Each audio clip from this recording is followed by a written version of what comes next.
Oi pessoal, eu sou o Renan, psicólogo de casal e neurocientista, e hoje a gente vai conversar sobre um tema que mexe fundo na alma de quem já viveu uma traição. O que está acontecendo comigo e com a gente.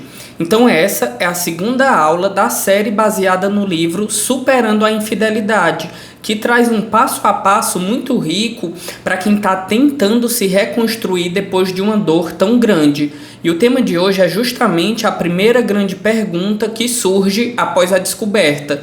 Por que isso doeu tanto? Porque parece que nada mais faz sentido. Então, se você está nesse momento de confusão, eu quero te ajudar a entender que o que você está sentindo é natural, tem explicação e pode ser superado com tempo, clareza e cuidado emocional.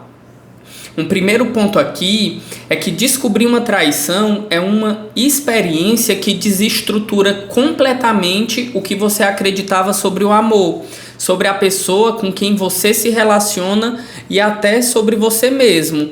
E isso não é drama, é um trauma real. Então, quando alguém em quem você confia escolhe te enganar, o cérebro interpreta isso como uma ameaça grave.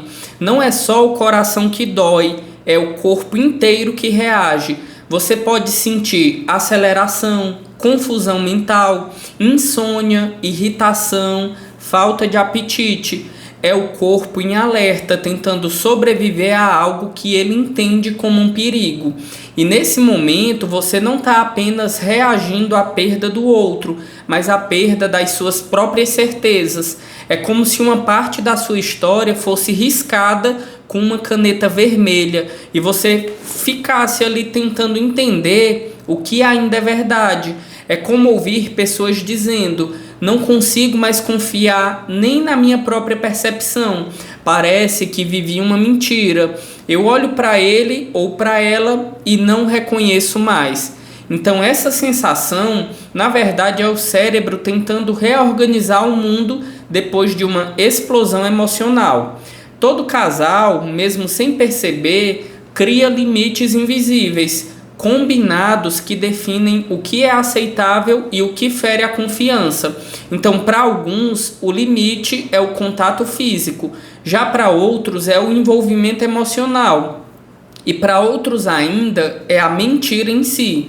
Então, a traição, de qualquer tipo, é a quebra desses limites. Ela destrói a sensação de segurança. Você acreditava que aquele relacionamento era um abrigo e de repente o abrigo vira o lugar onde você foi ferido.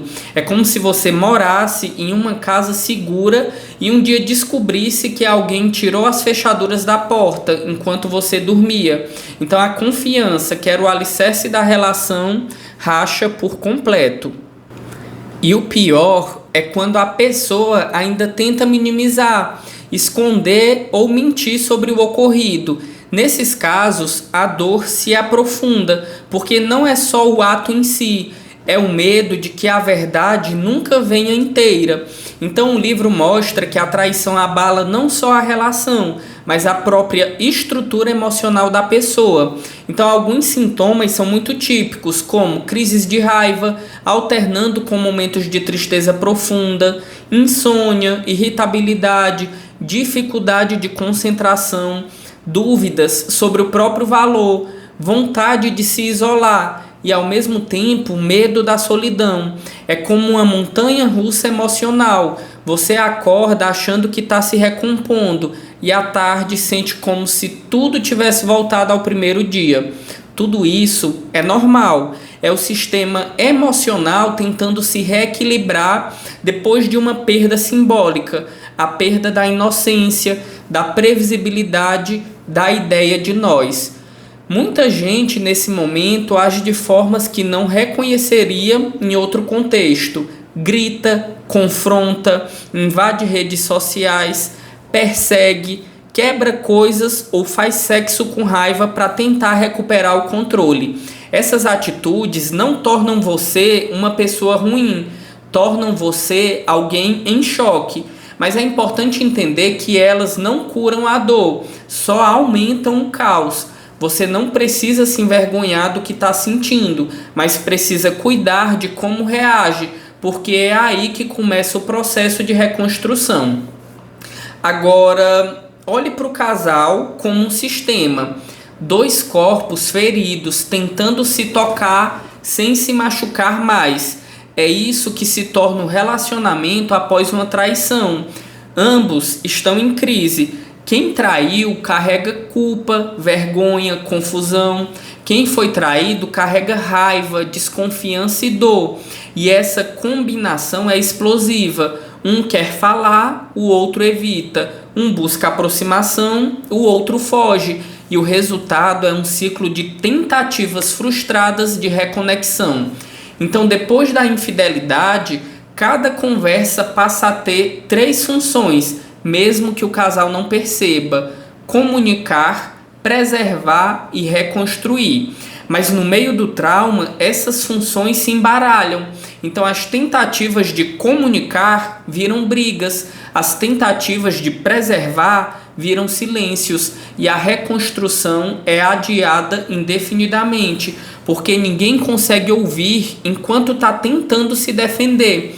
É por isso que o foco nesse começo não é discutir o passado, mas criar um ambiente emocional seguro para o presente.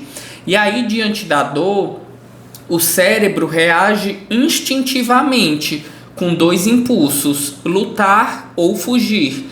Quem luta tenta controlar tudo, quer saber onde o outro está, com quem fala, para onde vai.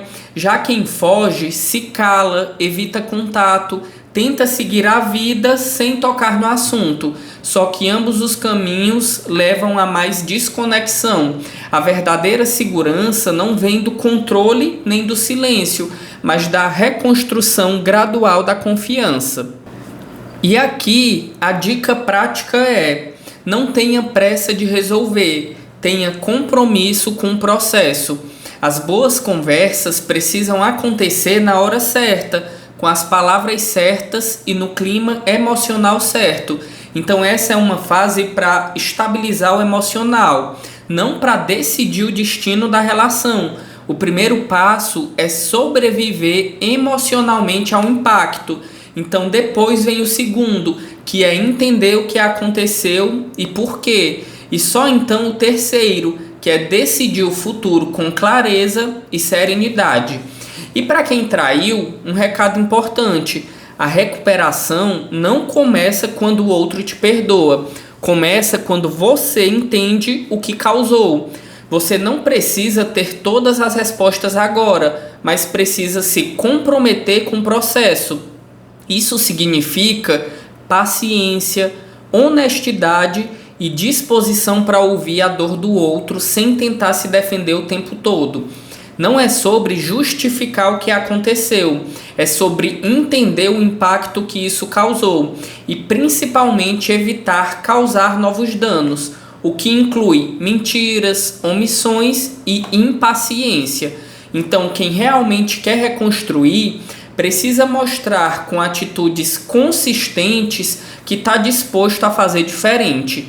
Então, se você está nesse início de reconstrução, como casal ou sozinho, tente lembrar: você não está perdendo o controle, você está passando por um processo humano, doloroso, mas que tem saída. O nome desse capítulo do livro é Como Parar de Sofrer. E essa é exatamente a missão dessa fase: não acabar com a dor de uma vez, mas evitar que ela te destrua.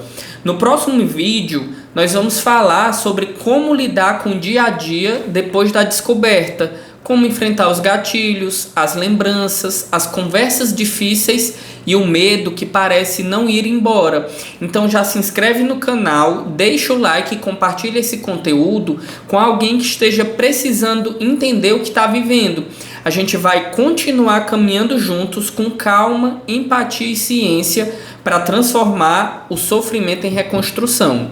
Vejo vocês.